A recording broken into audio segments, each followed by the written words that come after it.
So welcome back to another episode, and I'm joined by Rob, Satan, and myself as we talk about Grandia's 18th anniversary. And on the day that we're doing this on, it is 18 years since the North American version of Grandia was released, and we all played it, and we all loved it, didn't we? Stupendous! We really liked this game a lot. It was stupendous. Where did this all start? How did we find out about Grandia? You know what? Aside from Game Fan Magazine, which, let's be honest, they were all over everything. We've talked about it a million times in the past. Game Fan was that once a month we knew exactly what day it would come out. We'd go and pick it up.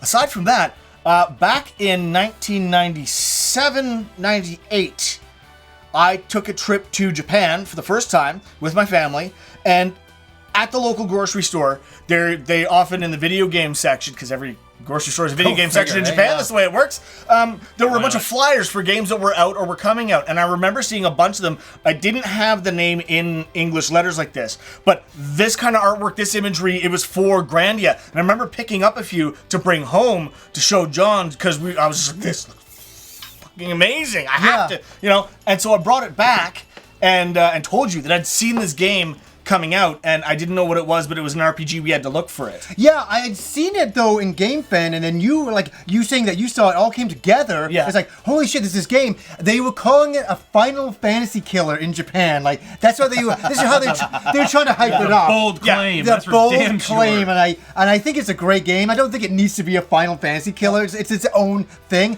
It's a JRPG. It really You is. have to say that first of all. Yes. Of course, we saw, or I saw, that it was for the Saturn in Japan, and I was excited because North American gamers were dying for JRPGs. Saturn, for whatever reason, the executives at Sega did not want to bring over the anime JRPGs.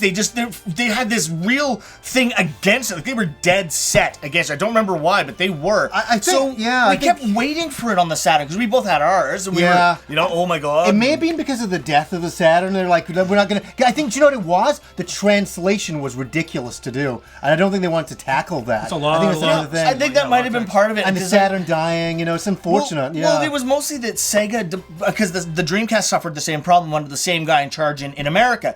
He didn't want Japanese games on the North American hardware. Yeah, and no one could figure out why. That's stupid. Well, I was thinking that when you guys were just talking about that, it's like also probably a lot at the time. A lot of North American audience wasn't really interested in hearing about anime in general. Yeah, and just like the actual Japanese dialogue with the subtitles. Yeah. I mean, we're talking a pretty long time ago now at this point. 18 years ago. Yeah. 19 years ago at that point. Yeah. And it's like just like the whole subtitling, and then if they were going to do translations, then we actually have voice acting. It was a huge expense. Yeah, massive undertaking, especially for a niche. A game that hasn't been proven on the market either. A niche type of game. Like Final Fantasy, everyone's gonna be like, oh, yeah, because it had a bit of a history behind it. Exactly. Grandia would be a brand new thing. It's like, what the hell is this game? Totally new IP. So we have to go 18 years ago, and you got your copy of the game. I got my copy of the game, and we all got a copy of this game. Yeah. Yep. And we have to talk about this game. Like, what do you think? I remember you guys had your copies a little sooner than I got mine. Yeah. Mine was about a year later at Christmas. I finally got mine. Yeah, that's right. It was because me and you two played through it, and I remember listening to you guys talking so passionately about how awesome it was, and the character design, the combat system, the music, and I was like, I need to get this game. And it was the following Christmas that I finally got my hands on it, and I tell you, it was. To me, this game is everything about why I got into JRPG gaming in the first place. Every sort of, what you want to say, trope, every stereotype was there, but in the most perfect, purest, most classical way. A story that starts with kids in a small town playing, pretending to have adventures because this is their dream. Yeah. And then stumbling upon something that brings them into a larger scope of what's going on in the world, and then larger and larger until they are full-blown adventurers that they used to dream about. I mean, it was so perfect, and they built it so slowly and so wonderfully. The characters became people you really grew attached to throughout the story. Oh, yeah. I could gush for hours about it. It was so well done. And you know what's funny is that just before I got my copy of the game, I got the demo. It was in like a PlayStation magazine. Oh, that's right. Yeah, and it was, that's this is so funny. So When I was physical media was a thing. this is like 18 years ago. I was Discs? yeah, me and my mom, my dad had passed away just before that. Yeah. And I was going to film school, and yeah, it was just near the end of film school. I got the demo, and I was down in the basement, and I had these huge speakers. Yes! And I played this demo 20 times, and every time the battle music started, I would crank the music, and my mother, the windows were shaking. She's like, what the fuck is going on, man? I'm like, Mom, I'm playing Grandia. Shush! And it was just, I know, it was absolutely amazing. You know, as you were talking about, you know, like the 3D battles, the sprites, characters, the innocent environment. The art was so awesome. And you can talk about the music. You can talk about- Yeah, like I don't know, man, because like so much of the music back during this era, like had very specific sounds to it. very right? stereotypical. Yeah, like yeah. But like Grandia came out and their music was so weird, So insane. so weird. Like just a lot of like hand drum bongos. Yeah, this I know. Real incidental music. It wasn't so much. Some tracks on the soundtrack was Just just that like one village that was all just the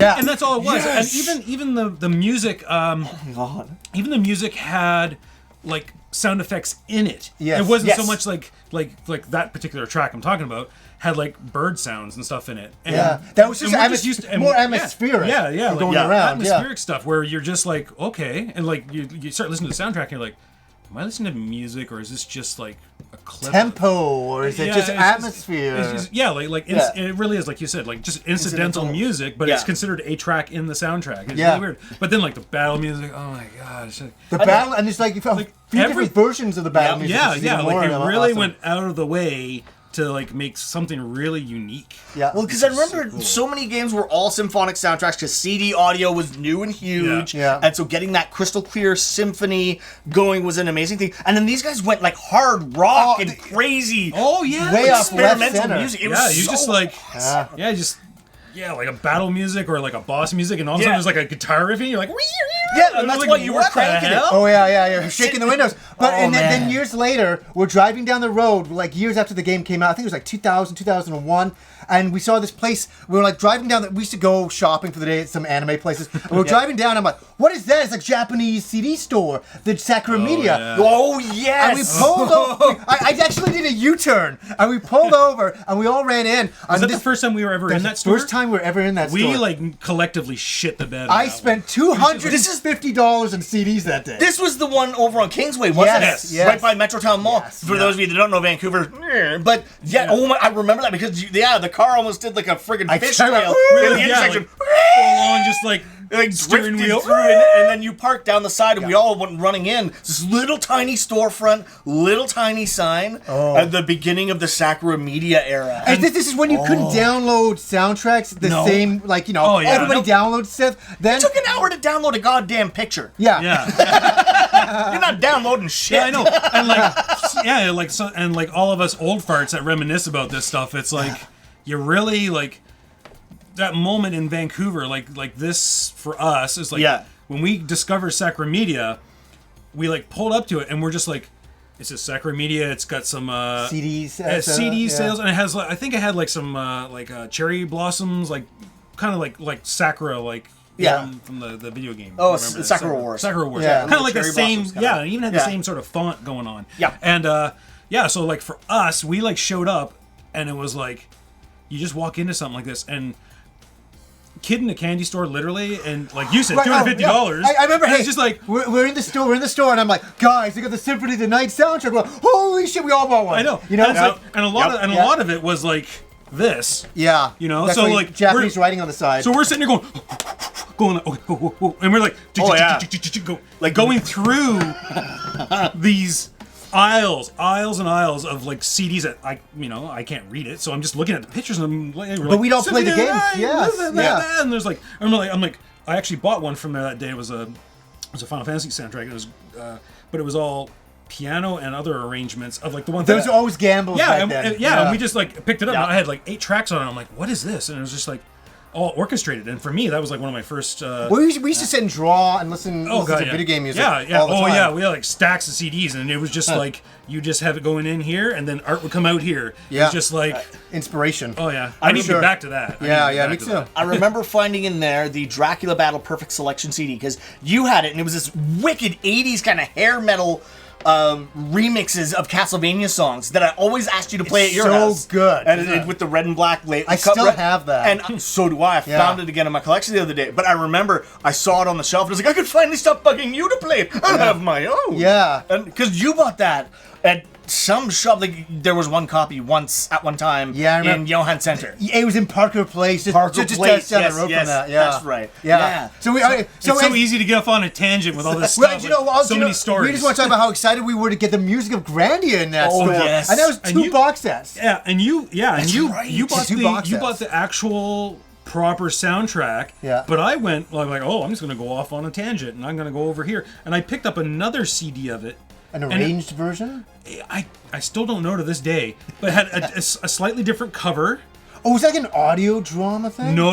Okay, good. It was all it was 100% music. But when I listened to your soundtrack and I listened to my soundtrack, they were actually different. Like it had different battle music. Yeah, you had. I think yours is like the best of. I think so, but it's missing all of it because you have to get like really I think weird. it's like 4 CDs for everything. 2 boxes of 2 too. I was pretty frustrated because I'm like, because like I was just getting off. Like I can't remember if I bought it right when I was still playing it, or if I bought the soundtrack after I was. It would have been after. Yeah. I think. So I had like all this music fresh in my head, and I started listening to this CD, and I'm like, what the hell am I listening to? I mean, this is great, and I recognized some of it because some of the tracks were there, but it almost was like a. Like a director's cut or something. Yeah, I know that. And it's all Japanese, so I'm like sitting there going, herp derp. It sounds great. So we talked about the music and how excited we are to the music on a tangent there. But now we can talk about something absolutely hilarious. Oh no! What would that be? What would that be, Rob? It wouldn't be the voice acting, would it? Oh my God! There are some golden classic moments of absolute freaking cheddar happening in here. You gotta remember, dubs at the time for anime were bad enough. When you got to gaming dubs, they got whoa. There could be in a whole other world of work. Oh my God. Real interesting. Your ears would be bleeding, you'd be crying, and you'd be playing the game because you loved it so much you'd deal with it. Now overall, this wasn't a horrible offender except for a few very special exceptions. Oh, which one are your favorites? Oh my God. There's a character in this game called Rap. And whenever he does, like, every time you did a spell, they said something. Like, and it was great there was a voice in the game, it was a big deal, but every time, and he'd do defensive spells or whatever he was doing, and he'd always stop and you'd hear him say, "You've got to use your guts! Guts!" And just, and then the animation's already done by the time the voice is and you were just agonizing. And then all of a sudden, one of the characters would be like, "Oh, flame burn!" And then there's another one. This guy was moving in down the road from me when I got my apartment down the road. Oh my God! So we were shopping. We were like really close proximity. Yeah, and we were shopping to get him some stuff for his new apartment. And he's putting stuff in, and I'm using lines from the game. I'm like, "Now you'll be okay." Oh my goodness! Now you'll be okay. I remember every time. No. He was actually angry at me. Because every time you put so fucking stressed out. Yeah, he's stressing out moving in a replay. Every time you put, he's like, "Yeah, I need some bath towels." I'm like, "Now you'll be okay." And he's like, "Okay, for fuck's sake!" After like the 50th time of saying that, I get it. I'll be okay. Use your guts. Oh God, man. And then there's the little pet. Poo poo. Oh yes, Sue's Puffy, something like that. Yeah, I remember that. But I'd like to get paid to do that. That's be a voice actor too. Man, and then the craziest thing in the world happened. We played the game. We all finished the game. But just before that, the emotional thing for me, and you can add all the emotional things after I finish my bit here, is that I'm dead inside. petrified forest. That's fucking awesome. Is that for me, Grandia is special because it was the last RPG that I finished in my house. And that was a big deal because I first started playing RPGs in that's my childhood house. Yeah. And my mom holds a lot of dark, awesome memories. For us all. Dark. We played not really dark, but just fun. Yeah, we played we were always in the basement playing video games. Yeah, so that's why it was dark. Technically, it was dark. You know, and we played so many games over there. I'd had so many video game memories. My childhood home had been sold. My mom's moving halfway across Canada. I'm moving out. I got my own apartment there. And I remember you guys coming over for the last few hangouts. And it was like, the times were changing, you know, that kind of, and that's why, like, Grandia is a game about innocence. And it was like, innocence was changing. That was the last of my innocence. Yeah. And we're moving on to different things in our lives and all of that. And I remember finishing the game, and I'm not going to tell you the ending, but I got, like, emotional. I remember I was in the house by myself, and there was nobody in the house, and all it was boxes packed up around me. And I finished the game, and I was like really choked up. I was like, all the memories, all the things that I did in this house. I even got shivers thinking about it right now. Like we're talking about like post boss. Yeah. And then there was this, you know when the end ends? Well, I mean, no spoilers. I mean, it's an old ass game, but no spoilers. But yeah, like you finish it, but then there's like post credits kind of stuff. That's right. The post credits. You know what? There's like in retrospect, you think like we said it at the start of the talk, where it's like so many things nowadays are like tropes, but like this was like fresh. This was like new, and it's like at really, it really like drove home like how awesome the character development and the pacing and just like there's just so much stuff now that it's a classic. Like this is like classic Japanese. And game. did you want to add anything to that? You know what's funny? When I did actually finally play through it, was when I moved to Quesnel. You remember that? Jesus Christ. I moved to Quesnel, up all by myself into the interior of BC. I was in a town with a population of, what was it, like 5,000? Yeah, 6,000? very small. Working at the radio station, writing commercials. I was in this little tiny apartment. It was the middle of winter, and up there it was like minus 40 and then wind chill. Okay? And so, literally, right after I started living, like right after I got settled into my job, I put this in and I started playing it. And so, like you said, I mean, I finished that game while I was there. So I'd go to work, I'd come home, I'd sit down. And so you would go grab your beer and all your stuff? 6 beers a night. Yeah. I drank 6 beers a night. Playing one-handed, just game, drinking my beer. And just play, I did, and on weekends I'd have 12 beers a night. It was terrible. I was a horrible alcoholic.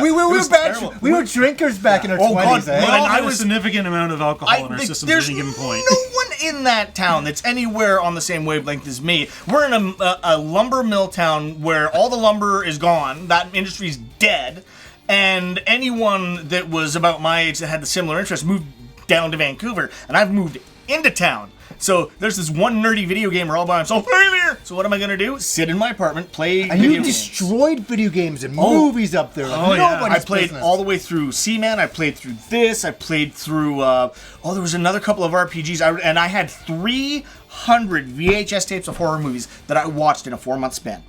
Yeah. And I have encyclopedic knowledge of really shitty horror movies. So if you ever need recommendations, people, on shitty horror movies, this guy. But it was the same thing. Everything had changed.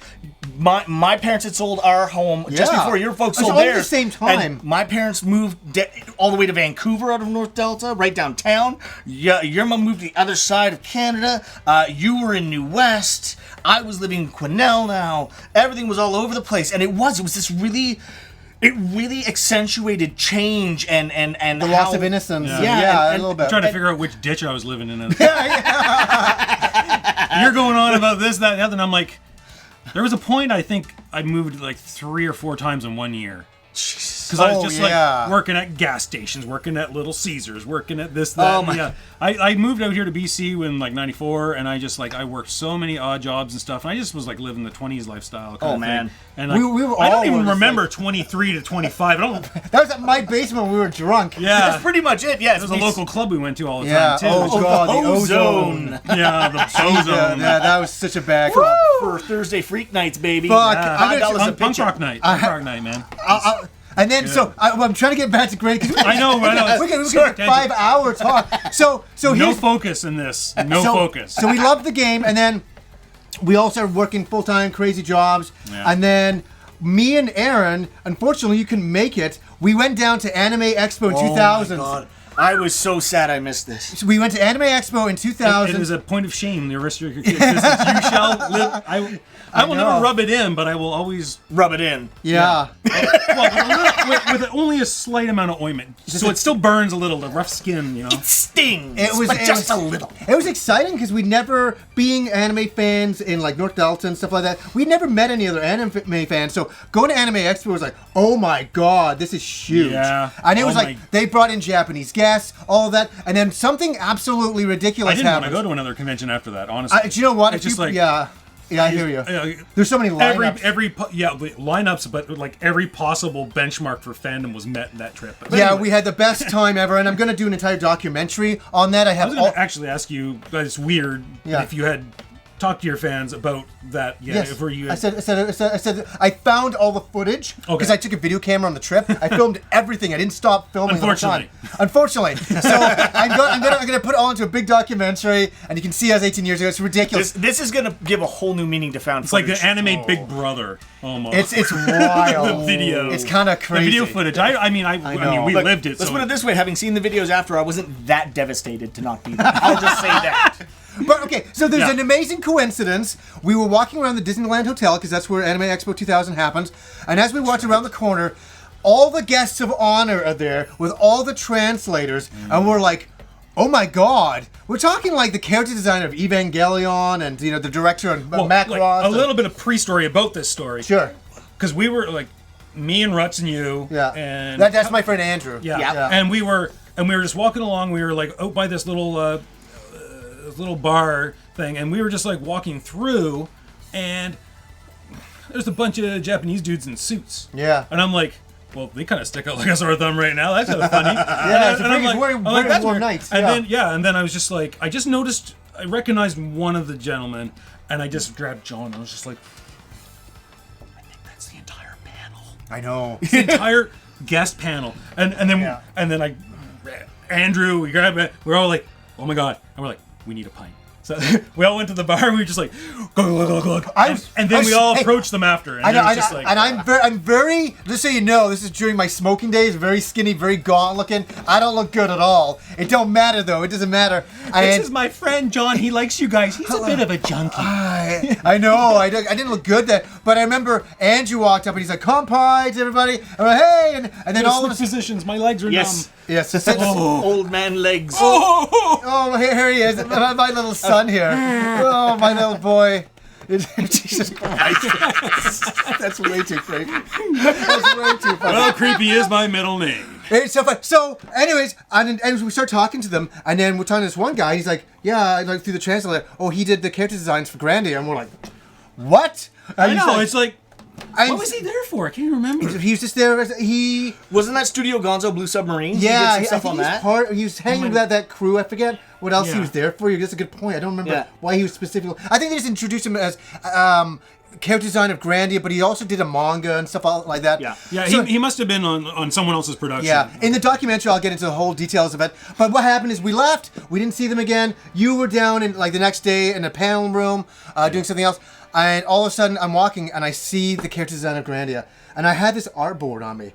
I don't even know how I had an artboard on me. It was a blank one, too, right? It was a blank one. I was walking around like a creeper with a blank artboard, just like, hey, will anybody be my friend and draw this? Do you want to sign my cast? Yeah, I saw him. I ran over to him. I'm like, bowing to him. I said, Justin. And I was just like, he's like, and he sits down, and he fucking draws it. And here you go, guys. I show this in a few of the older videos, but he drew me this. Look at that. I got it under glass right now, so we get a bit of a reflection on it. And that's 17 years ago he drew that. Get out of here! You're not in the picture! You're not in it! So, why I felt bad is, Here, let me look at that. Yeah. I haven't seen it in a long time. Achoo! Oh, Jesus, you freaked me out. But I felt bad for Aaron that I came back and I'm like, Aaron. I know, he's like, hey, check this out. I'm like, he's like, well, I said, dude, I just. I'm like, you changed your art style pretty quick. When did you get a chance to draw this? Yeah. And I'm like, I'm so sorry, dude. I said, I just was in the hallway. I bumped into him and you're like, fuck. fucking, you went out chasing after him and he was gone. Just give me that back. It's an apparition. Just give me that back. The dude was gone. I know, what a chance encounter. And we hung out with we met up with a couple of those guys the next day. Yeah. But that's just, I'll leave that for another time. That was so ridiculous. I know I want to talk about that, but yeah. We'll That's get off on a further... Go down another rabbit hole. Yeah. So, do we have any last thoughts on Grandia? Anything last you want to say? First of all, if you haven't played it, do yourself the favor. Honestly, if you have any love for JRPGs and you haven't played this, you must experience this. And I say experience it. I don't say play it. I say experience because that's what it is. It truly is spectacular. It's an old school, fantastic game. Nostalgic, absolutely. But that music, and it's so funny. Music is it's crazy. Yeah, it's crazy. But we all have finished it, and we all had to come and talk about it. Oh, you know what? The last thing I wanted to point out, just quickly. Remember the magic system? Yes. You got those little eggs? Yes. You know why? You guys were always like, oh, but those bosses were so easy. I don't know why you had so much trouble. Whenever I play RPGs, I'm a miser with my magic. I never use it unless I absolutely have to. At boss fights and stuff. I didn't realize the more you use those, that's how you level up your magic. So I got to the end of the game, and I was on level 1 spells for everything. Oh my god! So I beat the whole game all with just attacks. Wow. So that's don't learn from my fail. Wow. If you play that was an English use the translated magical version. lot. Okay? There's no reason to not know that too, because that was a translated version. Use the magical lot. I'm just stay there. Okay, that's my last little piece of advice. Play it, but use a lot of mother magic. Yeah. Okay, Just savor it. Just like I spent a lot of time having bosses give me the old hello. I think you're new. I think a lot of people who are a lot younger than us might not appreciate it. It would be probably Well, harder. we're older guys recommending games from our childhood. Well, old farts talking old farts. We were All right. like, I was 25 years old when this came out. Isn't that crazy? I'm 43 now. I know we're the same age. Yeah. It's like 21. You're 21. I'm younger than that. Fresh little No, I was 21. Sweet God. Time goes by, guys. and Don't blink, dudes. Hey. don't blink; it goes by quick. You know what I mean? So, anyways, we just wanted to come in and share our love Have a of long-winded Grandia. talk. It was fun. We had a chance to really talk about some really fun things. I hope a lot of people didn't just go, "Oh, Grandia, I don't like that," and just get out of the video because there's a lot of fun things in there. This should be. You called, missed out if that's the case. It should be called You Three missed Old out. Men in a Game. 3 old men in a game we played a long time ago. Anyways, we're fucking out of here. All right. Until next time.